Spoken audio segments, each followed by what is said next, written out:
I should now get that. Perfect. All set. Okay, good. In which case, if you're good to go, I'll let everybody in. Sounds a good plan. Okay, great. Let's see what happens. Yeah. Excellent.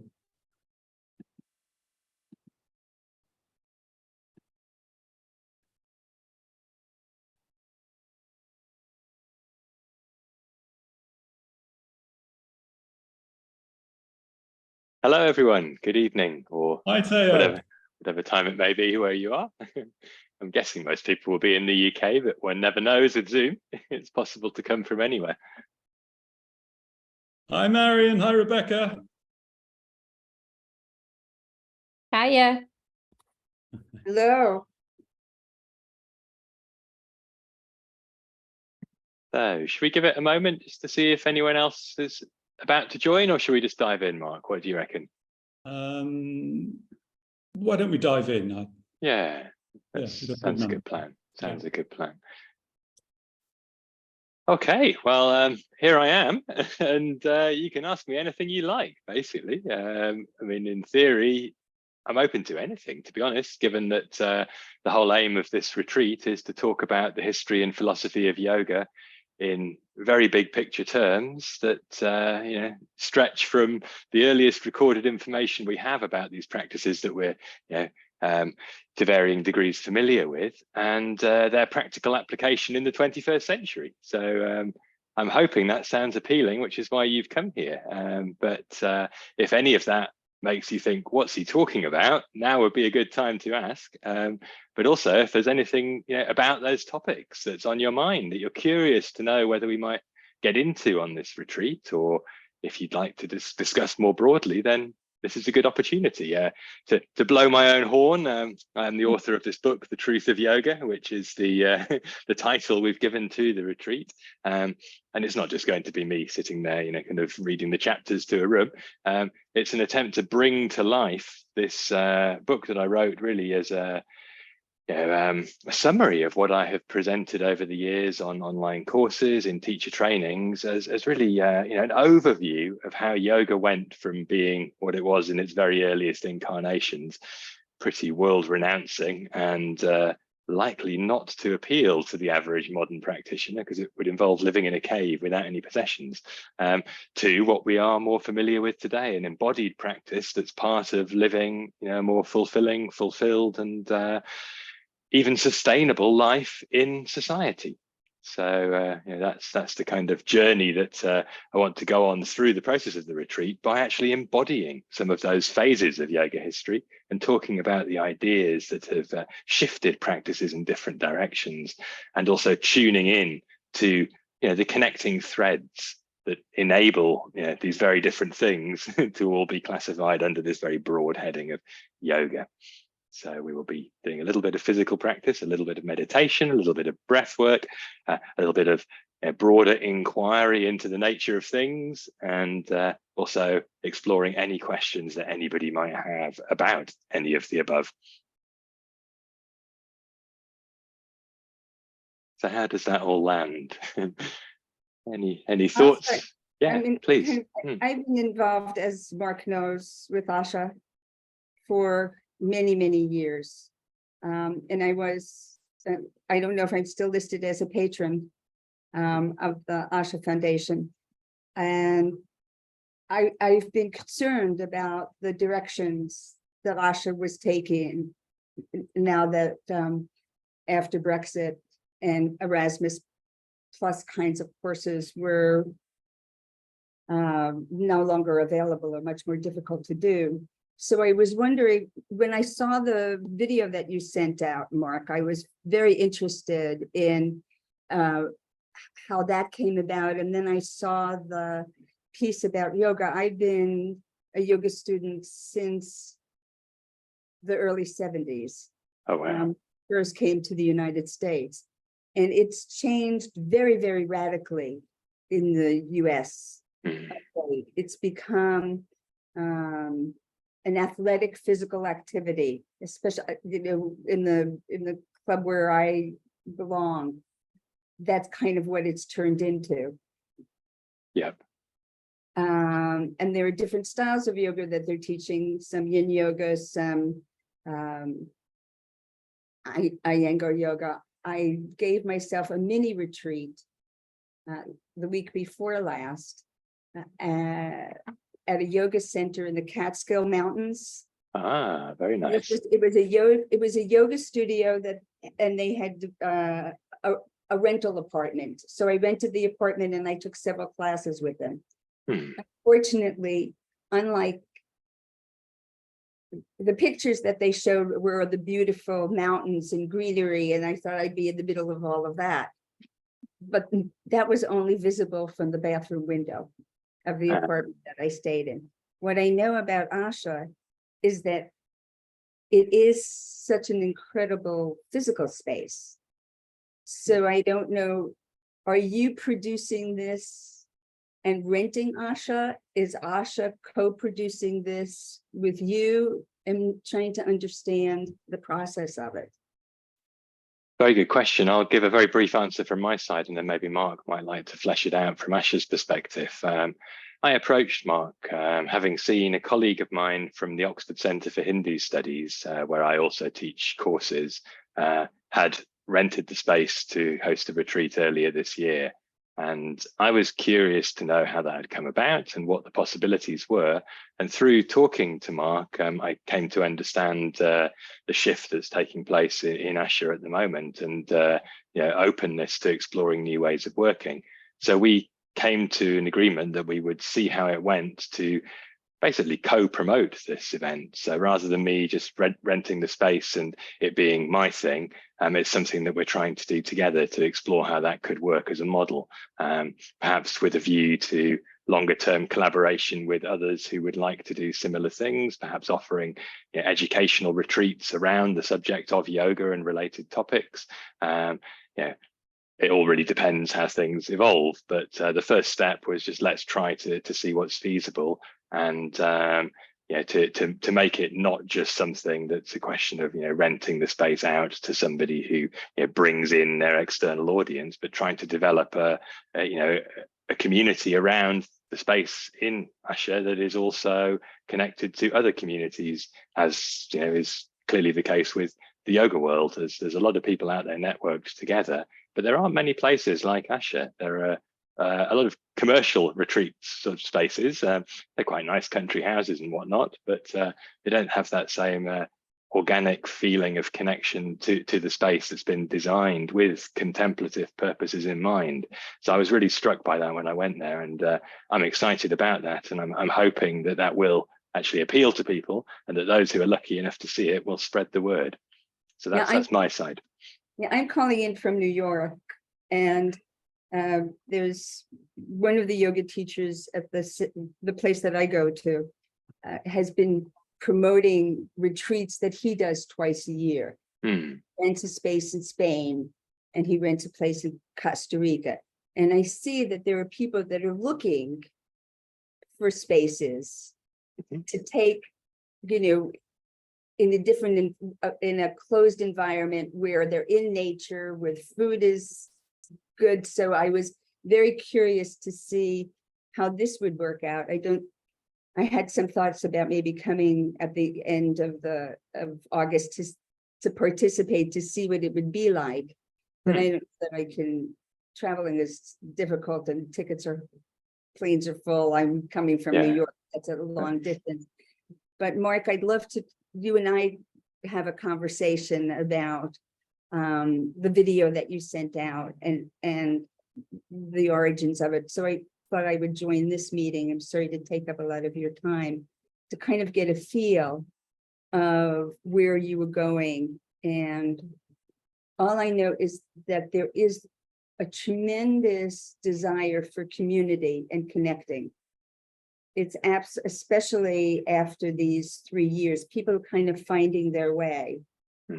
And I used to come to the UK pretty much twice a year, and I was lecturing at Imperial College, and my topic was the art of messengering, about how your body is your best communication tool based on my yoga training.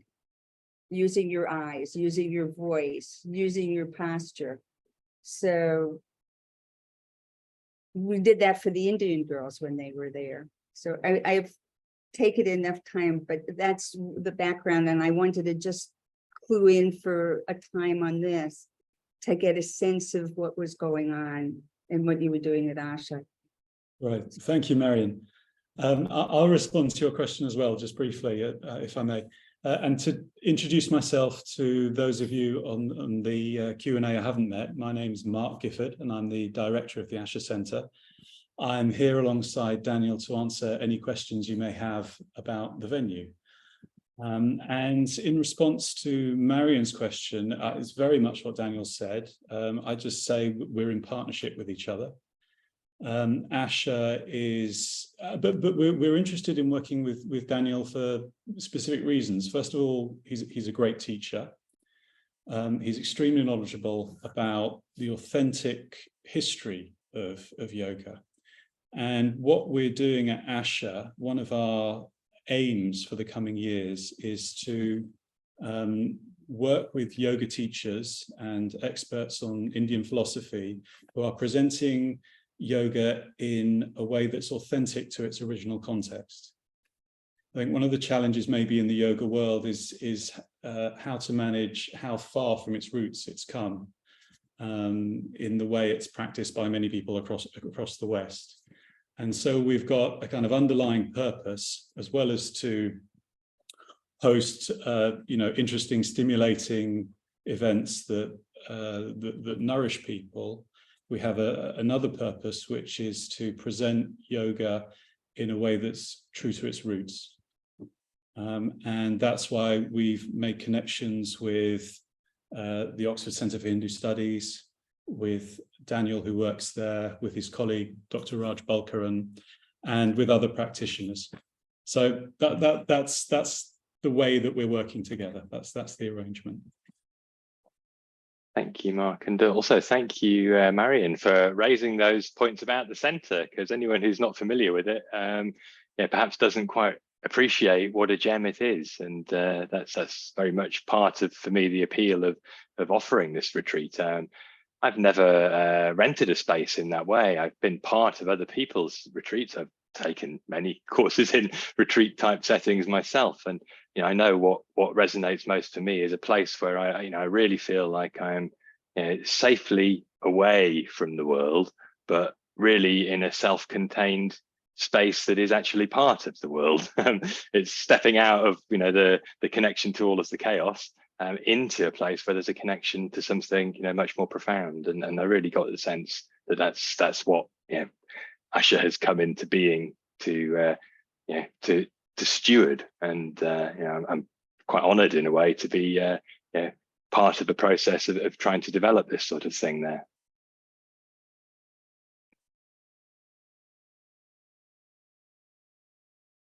Any other questions or thoughts around the retreat? Yeah, I've got a question. Yes. We've spoken before, but I've been doing yoga for about 20 years, but it's only ever really been from the fitness perspective, because that's all I was really exposed to. And it's only more recently that instructors seem to be bringing back in more, well, how they're positioning it as more authentic.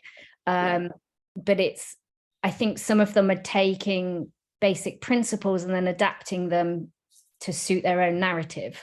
So I'm kind of struggling to see what's kind of, it's going to sound wrong, but what's real and what isn't real. It's an excellent question. Yeah. And then I've got a second part to the question. So you mentioned earlier about if we were really truly following yogic principles, then we would live in a cave and have no possessions.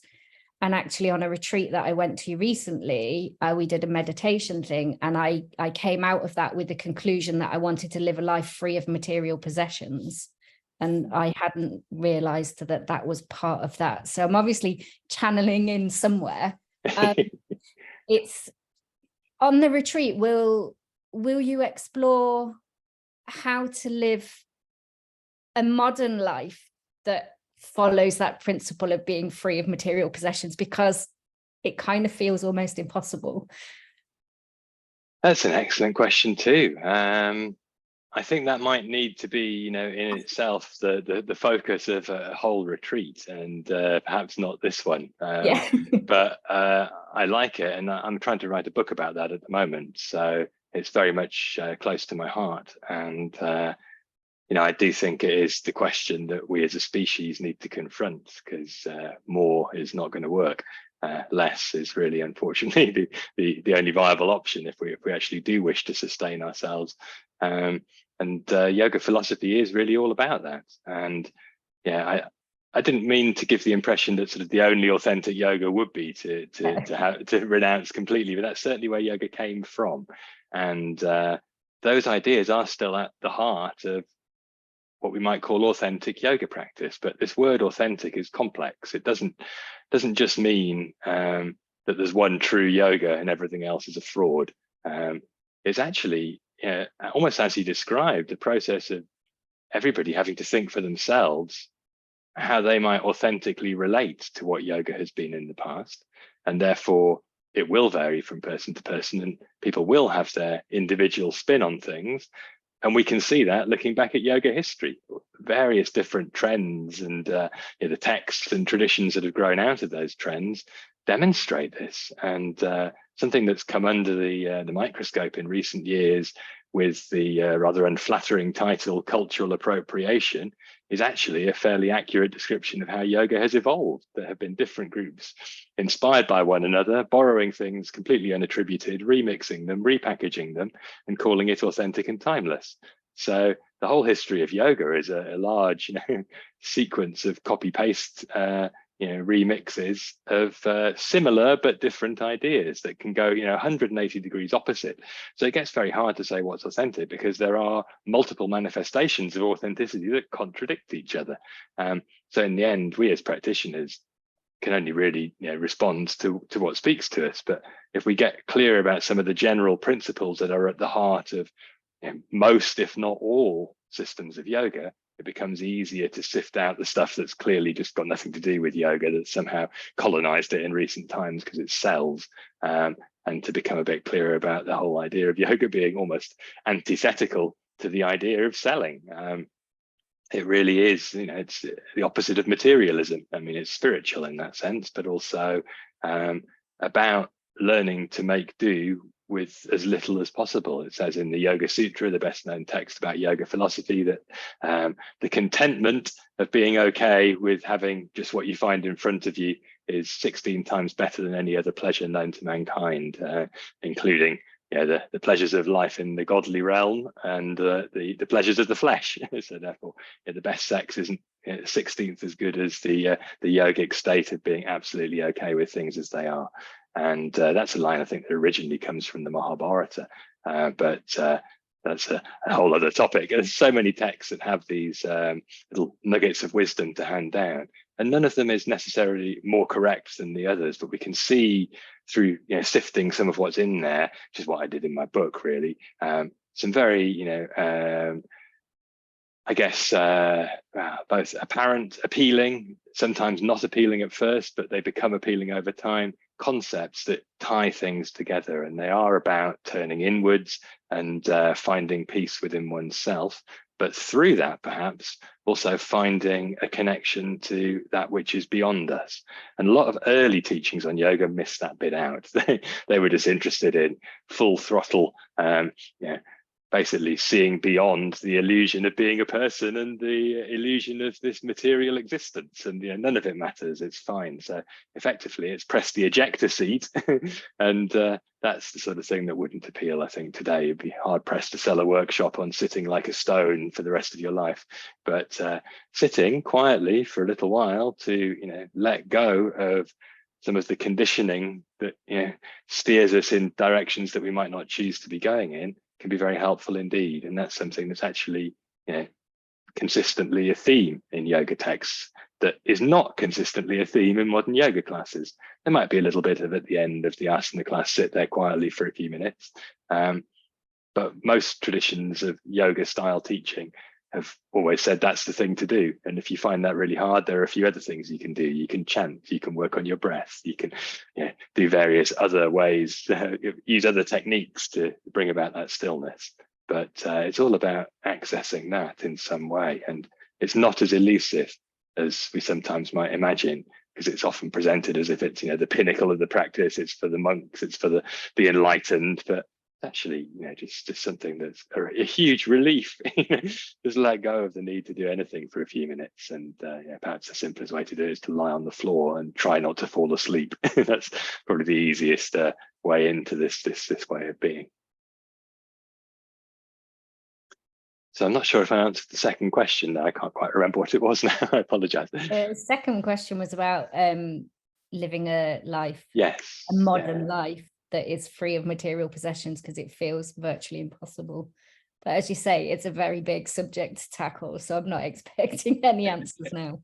Well, I would think that it would always arise in the context of a sincere inquiry into what's the point of yoga. And although we're going to get a bit philosophical on this retreat, the philosophy side of it, it's really very simple. It's not supposed to be complicated, confusing, a way to tie yourself in mental knots. It's supposed to be the opposite. It's to clarify why we do what we do, how we might go about it so it's effective, and therefore to be able to answer in a very simple way, what is yoga for me? Why am I calling what I'm doing yoga? And any attempt to engage with that will immediately run up against this problem of wanting stuff that is the source of a lot of human anguish. And the ultimate solution of not needing anything is perhaps a big ask, but a little less neediness, a little more capacity for acceptance or allowing things to be, rather than needing to rearrange them to get comfortable, and to be able to be comfortable in the face of discomfort, is obviously helpful, even if it's not going all the way. And so I think we can very easily start to think as a group about very simple and specific things that we could actually implement in our own lives to make that more accessible.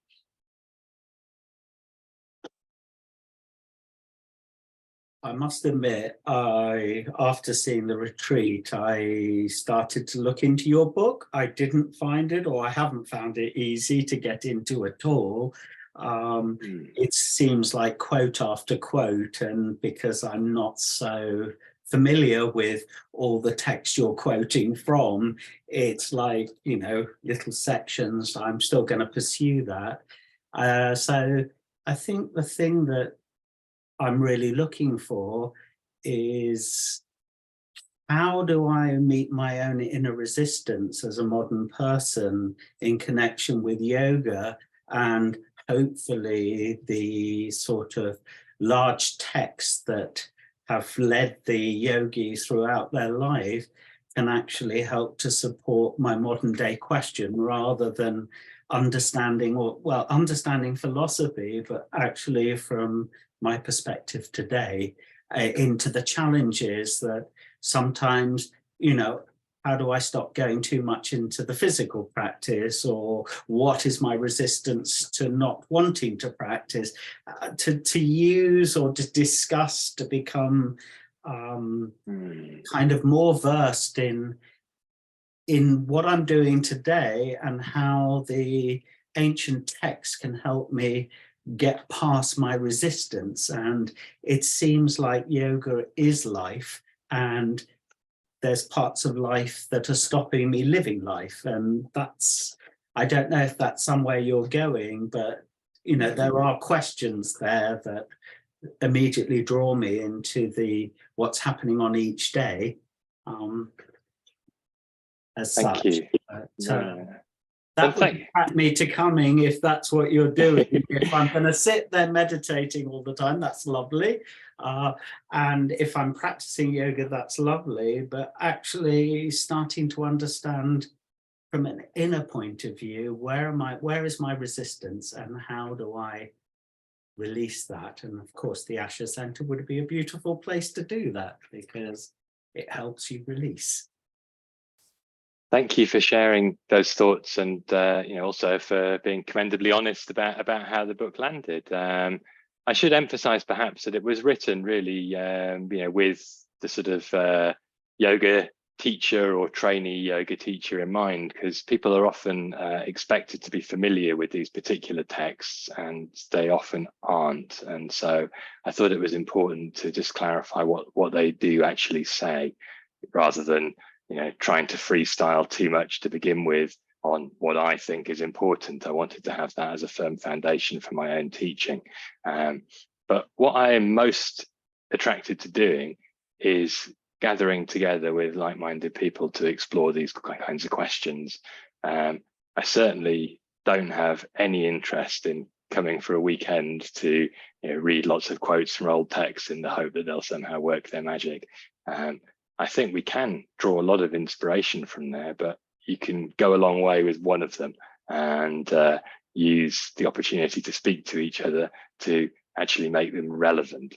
And it's the relevance that's important. So what inspires me the most is to come to a space where people have got burning questions, and then we can try to answer those questions, and we can find ways to explore them together that mean we can completely deviate from the sort of game plan, as it were. There will be a bit of practice, there will be a little bit of quiet time, there will be some time for ourselves, but the main part of the process for me is discussion, but not discussion where I'm giving a lecture, or that I'm the oracle. I'm another person who's trying to answer these questions for myself, and the work I'm doing these days is very much in alignment with that. I'm trying to figure out my own answers to those sorts of questions, and the next book I'm going to be producing will be more like that than a summary of old yogic texts. So yeah, I think there will be space to do what you would like to be doing, and the degree to which we do it will depend on the extent to which people like you are there asking those kinds of questions, because that will make that happen. It's really a communal process in that sense, what arises in this sort of a context, because it will mold itself to the needs of the group, what is presented, and the sort of source of the answers will be to a certain extent yoga tradition, but there will also be arising from how that meets our own experience, and what we actually are ourselves feeling in response to the conversation that we're having. And I like to work in small groups as well as together in a larger group to just speak and listen and tune in to what's actually being felt and thought about, in order to find our own answers. And I'm certainly not going to be the source of all of the answers. I'm going to be the facilitator of an inquiry. That's the way I would describe it.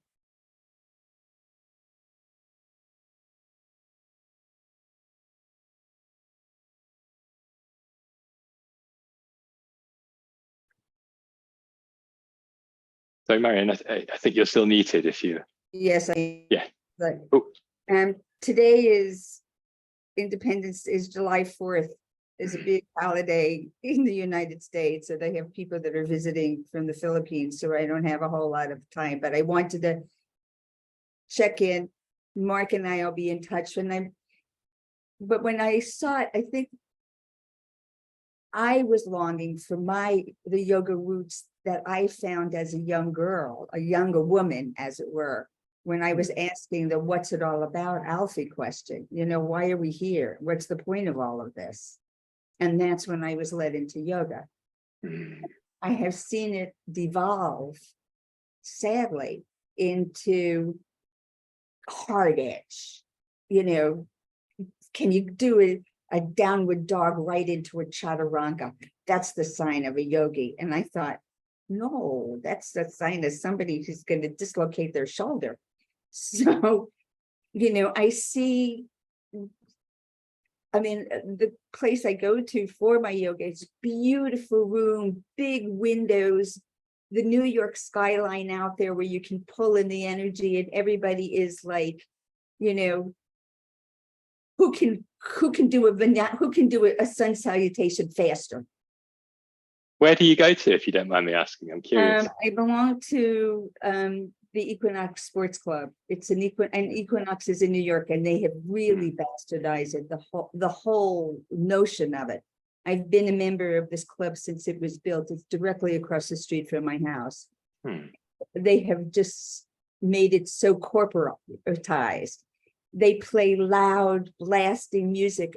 I mean, when you walk into the club, you can go to the front desk and get earplugs. And I'm thinking, if you're handing out earplugs and people are taking them, what are they saying?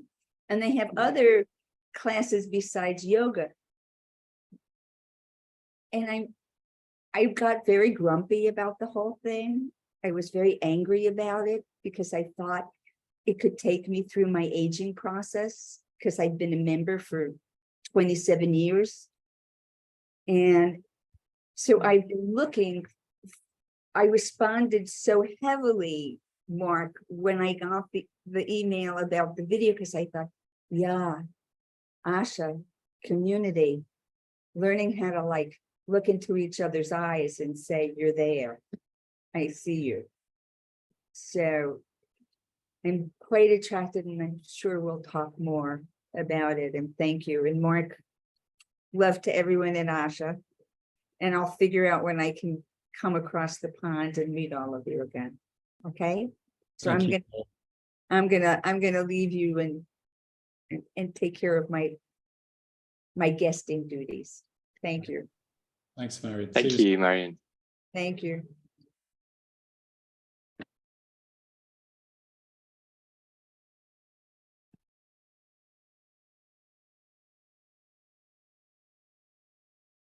Any other thoughts, questions, reflections? Feel free to type if talking doesn't appeal. There's also the option in the chat.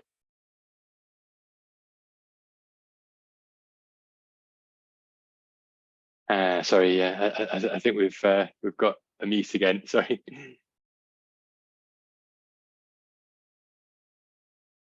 I haven't signed up yet. I thought this was a very brave move and something that I'd encourage Mark to do in the future about courses, because it can really help to clarify, is this something for me or not? Because otherwise you were an unknown, and not getting into your book or trying to, you know, was a good start, and it's something I'm definitely interested in. So have you got other people signed up, and is there a minimum number before you cancel, or will I help to break the piggy bank and say the house is full? And you know, where are you? Because this is a new venture, and it's definitely, if it's something that can take me deeper on my journey, I'm definitely interested in. But you know, it's a lot of money depending on what sort of package you choose. So I don't want to squander my material gains too frivolously. So I understand. Yeah. I mean, part of the reason for pricing it the way it is to be honest and transparent about what it costs to produce something like that sustainably. No problem with the price. It's you know, if it's something that is going to take me on my next level, or is it a distraction? I mean, something that comes from the yoga teaching, there are many paths and some of them are false, and trying to look deeply inside yourself to say what's resonating in me is obviously going to be the kind of the doorway to step through. So yes, the money's not the idea, it's just, is the course the right one for me right now? That's what I'm very keen to explore. I hope someone else has a few questions on how you can facilitate me to meet myself in a different way, and allow me to enter into the realm from a philosophical point of view, but also a modern point of view, to kind of dissolve some of the resistances that we all have in life, especially when we take on things.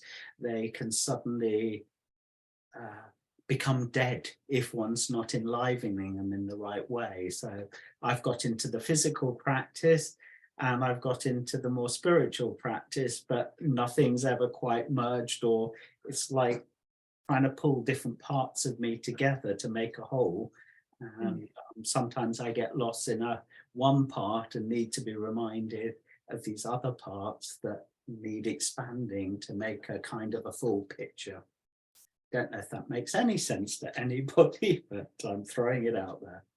Well, it certainly resonates with me. I mean, that's how I felt 15 years ago in London, going to lots of yoga classes, enjoying the physical side of things. I'm curious about some of the, I guess, more rarefied dimensions of yoga philosophy that were being described to me by teachers in relation to the physical practices. It didn't seem in any way connected with those ideas.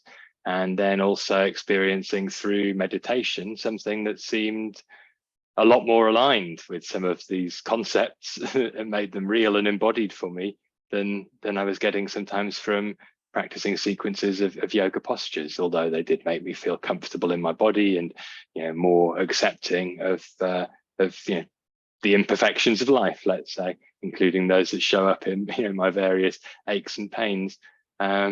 But I still didn't see how it would all fit together. And it wasn't really until I found other teachers who were less interested really in the physical practices that it started to make sense.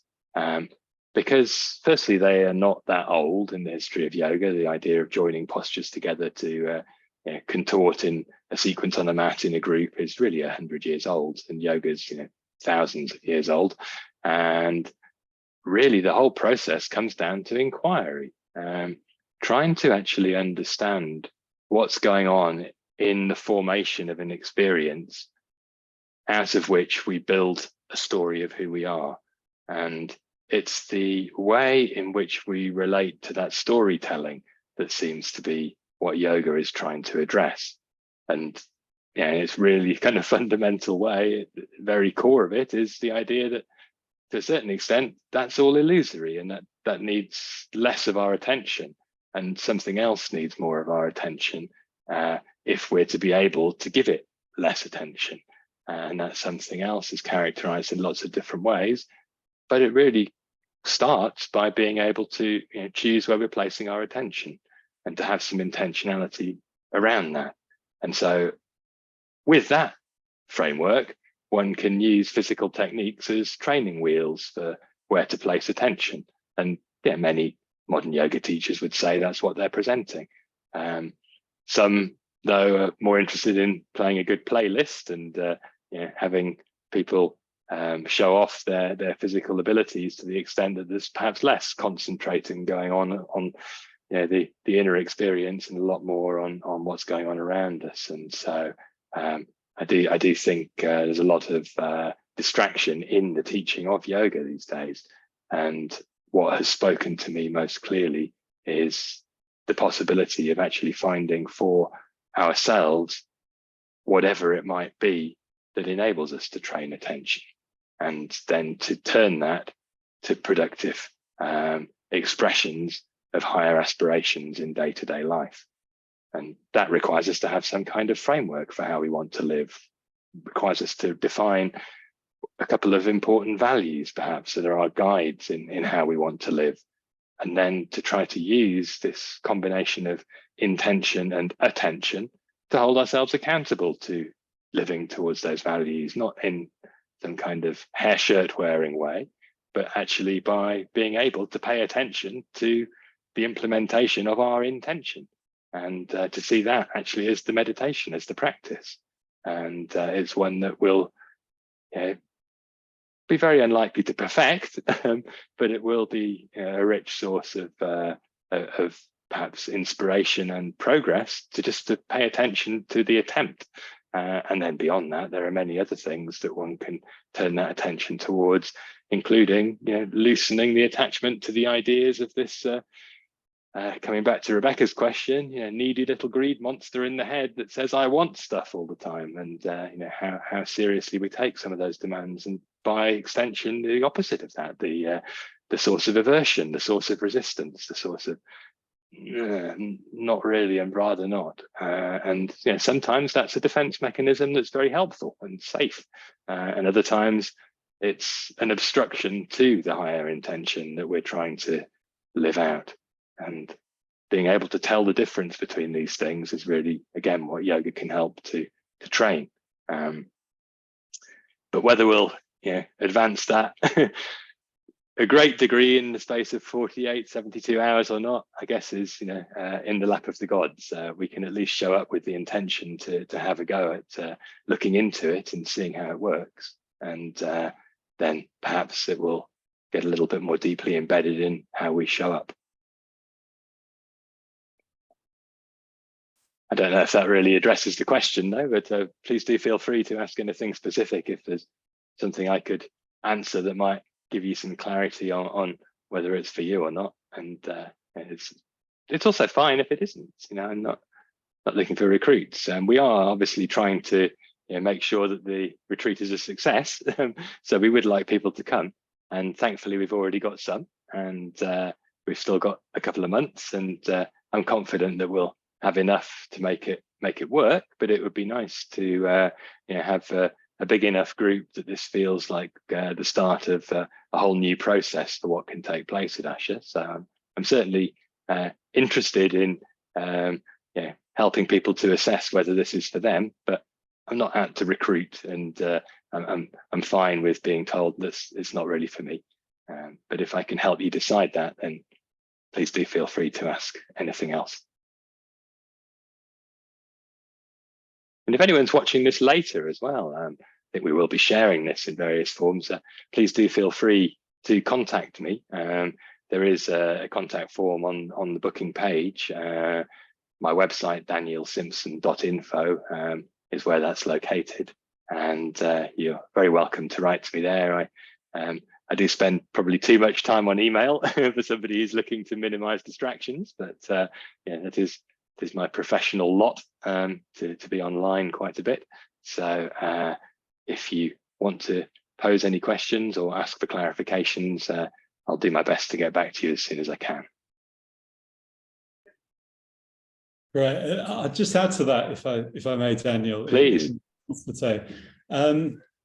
Theo, I read Daniel's book before I met him. And I didn't actually read it. I listened to the recording on Audible. I don't know if that might suit you better, but I found it a really helpful book. I hadn't come across something like that had such a kind of balanced overview of the history of yoga philosophy.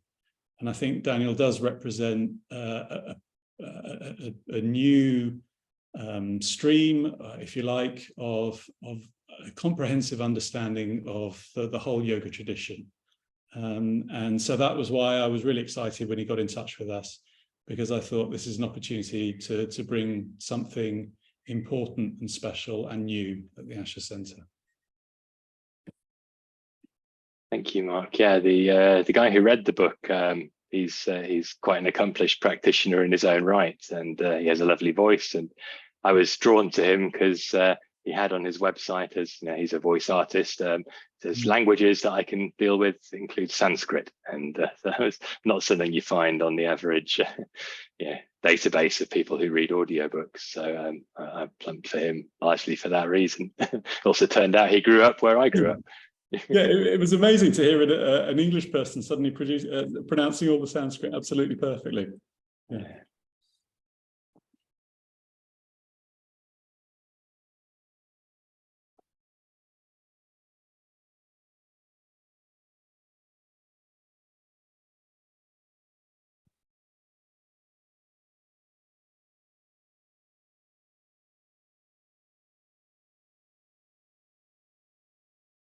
Any more for any more, as they say?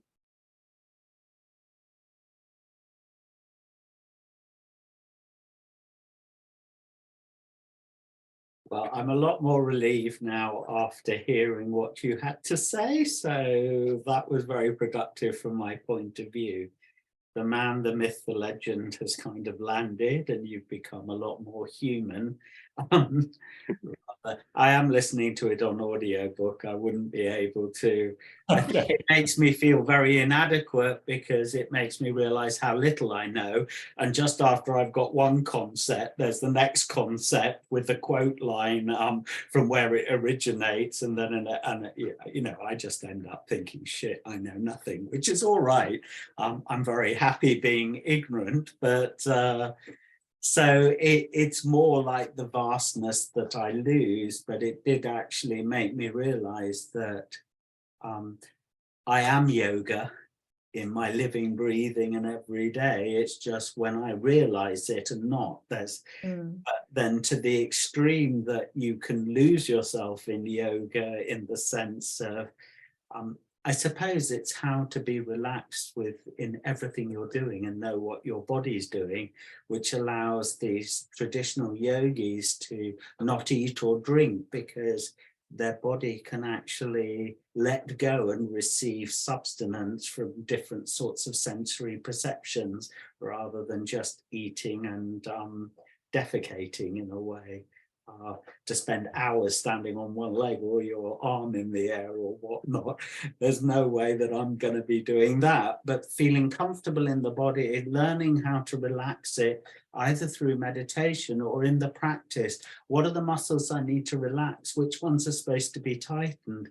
Where is the chakra? You know, where are the tools that will help me just be in each little moment that I'm in? It's not so much of the what, it's the how. Net. And I hope that's what I'll be getting out of the retreat if we're meditating or in nature, but little tools to help me to connect with myself, especially in a posture that you're not comfortable in. I find myself tensing up muscles that don't need to be tensed because I don't know how to relax, and it's relaxing into tension and relaxing into acceptance or things that aren't. So I hope that's what I'm going to come away with. When I come, just got a book. Oh, thank you. No, I couldn't agree more about the how. For me, that is the essence of yoga, really. I mean, if we really want to cut to the chase of all the stuff that's in that book, which is a summary of many, many bigger books, which are themselves scratching the surface of all the things that are out there, it's really very simple. This obsession we have with doing stuff, which is a natural part of being a human, causes us problems. And the more attached we are to being the person who does the stuff and feeling like a success when we do well and feeling like a failure when we don't, the more caught up in the layers of anguish we can get. And the ability to just sort of switch one's perspective to sort of seeing how things unfold through us rather than us doing them, is, I think, a portal to a completely different way of experiencing life. And it's not an easy one to adopt because it goes against decades of conditioning. But the how is the key. It's less about the what and even less about the why. But the what and the why do matter to say what are we doing and why. But how we go about it, you can do anything with this mentality if you've got clear on how it works. And it's always about release in a way. You're right. It's about letting go. And it's not about getting anywhere or getting anything in the end, which is why it's anti-materialist in that sense in response to Rebecca's question. But there's always a little bit more to let go, I find. So I haven't emptied out the boat yet. It's still at risk of overflowing sometimes. So yeah, there's a leak and the water keeps seeping in, and that's probably in the capacity to pay attention. The reason those old guys who did all the crazy stuff with putting their body through hardship were successful, I think, as practitioners, was because they were so stubborn, so bloody minded, effectively, that they were prepared to ignore agony for years. And the ability to do that obviously conquers some kind of resistance mechanism within us. But that's not to say that's the only way to do it. There are much subtler ways of going about it. And relaxing, as you put it, I think sounds a lot more appealing to me than trying to discipline myself into seeing more clearly. But there's always a paradox involved in yoga. There's a bit of letting go, and at the same time a bit of making an effort have to somehow coexist. And that's part of this paradoxical how. It's not possible to define that how, but it's possible to feel into the mechanism that shifts perspective and that makes things more acceptable, more bearable, and to try to train ourselves to get better at remembering to do that day in, day out. That's certainly what I've found. But yeah, I have to be honest, I'm another person who's in the same game. I'm trying to figure my way out through it too. And I wouldn't want to present myself as the enlightened master who's got all of the answers, but I have met some very wise teachers in my life, and I've had the good fortune to spend enough time with them to really get a sense of what it is I need to work on. And so it no longer feels like work in a way. It's become part of how I live. But some days go better than others. Such is life.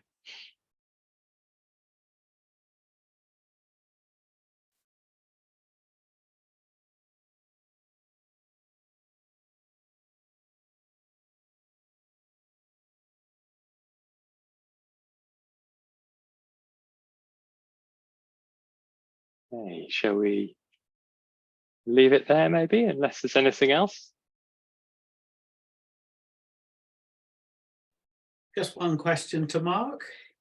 Do you still have that lovely little cabin overlooking the garden? It's we've got a volunteer living in there at the moment. but actually, sorry, but now you've asked me. By the time of the Truth of Yoga course, it should be free again if you've got your eye on it. Oh, I do. That'll help me to sign up. Nice. It's yours. Well, thank you for taking the time, and I think this was a great idea. I've been sort of in a moral dilemma, is this the right thing for me? And if I can manage it with my work schedule, yes, I hope to be seeing you in the Asha Centre in August. Fabulous. Thank you. I look forward to that. And I look forward to meeting whoever else might be tuning into this via the wonders of technology asynchronously at some other time and in some other space. And perhaps, as I say, if you want to talk through anything that you've heard, you might want to drop me a message, and I'd be happy to even arrange another conversation if that would help to answer any questions that arise. And I should just thank Mark for hosting, facilitating, and for being so graciously open to the prospect of this retreat. And I'm really looking forward to it. Thank you. Cool. It's a great pleasure, Daniel. We're really looking forward to it too. And thank you, everybody, for coming this evening. I hope you found that interesting and useful. If you have any questions about the Asha Centre as opposed to the content of the course, then please do feel free to drop us a line as well. Okay, great. Thank you very much. Take care. Enjoy the rest of the day, and hope to see you soon. Bye. Bye.